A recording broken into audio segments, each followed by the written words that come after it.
Racism. Ever since America was colonized back in the 1600s, there has been rampant racism against people of color in our country. It wasn't until 1865 when our nation would finally abolish slavery, but of course, it didn't end there. In fact, most people of color were segregated into colored schools, bathrooms, and public spaces. It wasn't until the 60s that a lot of laws were passed to allow these American people to even vote, never mind live a normal life. Now within Red Dead Redemption 2, we see the US still in the post-Civil War period when slavery has been abolished, but of course there's still rampant racism throughout the country. So for this video, I want to look at how Red Dead Redemption portrays racism and just how poorly these people are treated.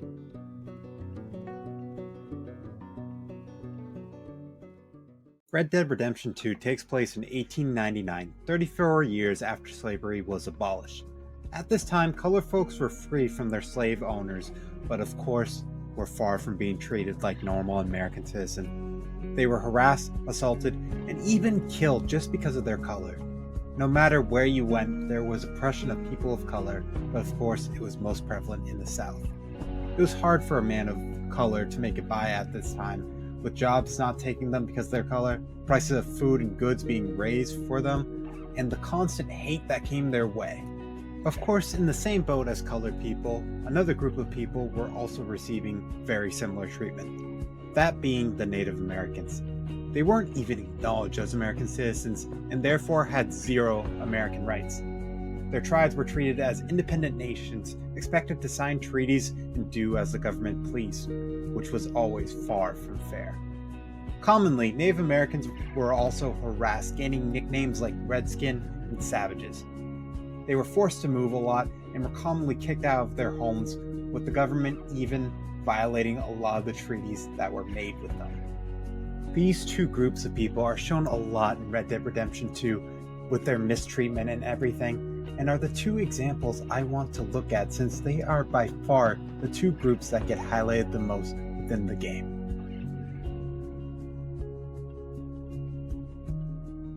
Within the Vanderlyn gang, there is one colored person that rides with us, that being Lenny Summers. In Chapter 3, Lenny tells Arthur the way he perceived things out south in Lemoyne and the way he is treated. But most of it is a glance or a word, and after that, a visit in the night. Out west, it's Out west is out west, and you're all who you are, right? Decent folks. But some places down here, they judge different. Out south is where we see a majority of the racial prejudice within the game, with there being Klan members out at night, men spreading racist pamphlets in Saint Denis, and even white men robbing black men for no apparent reason, which is all extremely accurate for this time period. One great example of this is the interaction with Alphonse Renaud, a doctor in Rhodes. Once interacted with, the doctor is hesitant with Arthur, apologizing for doing practically nothing. After Arthur shows his confusion from this apology, Renaud will explain his situation. But I had no idea how I offended the last fellas, and they stole my wagon on account of my impudence. stole your wagon for back check? They didn't like my medical practice, I suppose. I was helping folk. That wasn't popular? I was undercutting the competition. Or I was too colored, or I was irritating in nature, or I was some know-it-all, big city slicker here to demean some good old boys of my fine word. This man is a doctor trying to help people, and some white people stole it more than likely because of his color. This white supremacy is also evidenced from the environment, with there being Confederate statues and old slave wanted posters all throughout the environment. We find a lot of this through just exploring, but there is also one interaction with an ex-slave hunter named Jeremiah Compson. The mission starts with us being tasked with going to Compson's evicted home and retrieving a few items for him. With the task being seemingly harmless, Arthur does it, only to be disgusted with what he finds. What about this old crap? Huh? Things. Don't you understand? Those bastards, they changed everything. I was a good worker. I took pride in my work. They took it away. Pissed on my legacy. Oh man, some jobs ain't for saving. And some legacies? Oh, They are for pissing What on. are you doing? That's my history! Out in the South, a lot of the white supremacists couldn't let go of the fact that the slave era was over, and that it was time to be accepting of colored folks and treat them like regular human beings like they always should have been treated. Despite that fact, they would go on harassing these poor folks, treating them like animals, and Red Dead Redemption does a good job showing that. There is one more interaction I want to bring up for this section, and that is with Micah Bell, a famous character on this channel. Micah is incredibly racist towards all the members that were white. How come Arthur gets a room and I get a bunk bed next to Bill Williamson and a bunch of darkies? Why don't you fuck off back to Mexico? Huh? Hey, Redskin, go fetch me something to eat. Right, and everything. Unusual. One of you? One of who? Oh, you know. Hoodlums. I shot a lot of folk like you. What you mean, folk like me? Oh, you know. Cowards. Of course, Micah of all people is a white supremacist. Why am I not surprised? Overall, I think Red Dead Redemption 2 does a great job of representing how these colored people are treated, with all these subtle hints and straight up racist quotes and treatment within the state of Lemoyne. It really shows just how bad for colored people it was out south, and just in general.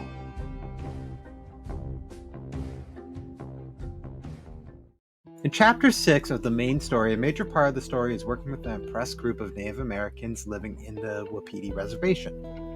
If Arthur chooses to help the tribe, we then aid them with getting supplies and holding back their oppressors, that being the American Army.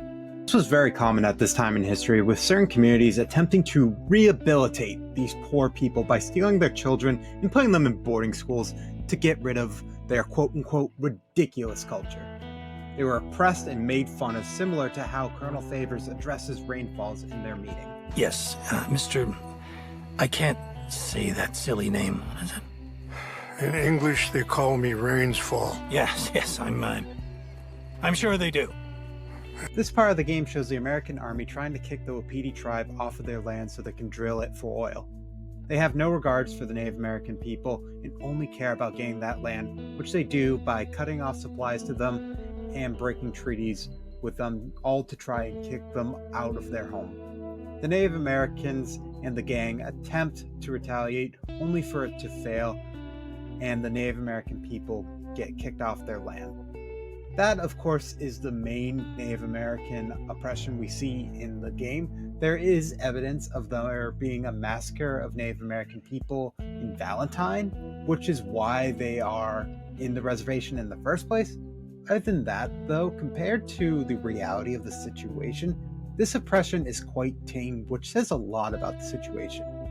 The Native Americans in reality were oppressed and hated on ever since we arrived in this country, with them being killed, raping their women, stealing their children to rehabilitate them, and so much more inhumane things were done to them. I love the story of Chapter 6, and it does a great job of telling a story with Native American oppression in it, but it is super contained compared to how it was in reality.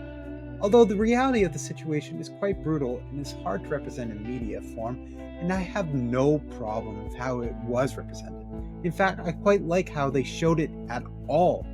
The fact that they acknowledged the problem for a whole chapter with a whole storyline is a lot more than a lot of people have done, and I am very pleased with it.